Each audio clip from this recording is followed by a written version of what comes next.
Ako may kaklose talaga ako na hanggang ngayon bumabatak pa rin. 4 years siyang mas matanda sa akin. Tapos may baby pa siya, 3 years old pa lang. Lagi ko sinasabi sa kanya, hindi mo maabutan yung pagtanda ng anak mo.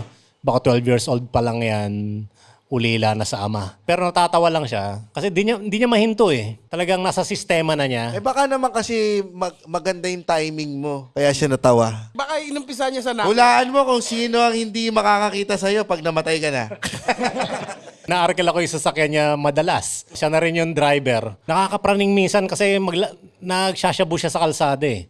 Minsan sa traffic light, gano'n. Pag pula yung ilaw, may chubibo siyang dala. Tapos hihit-hit siya. Pag Eh dadrive anong niya. masama doon? Pula naman yung ilaw.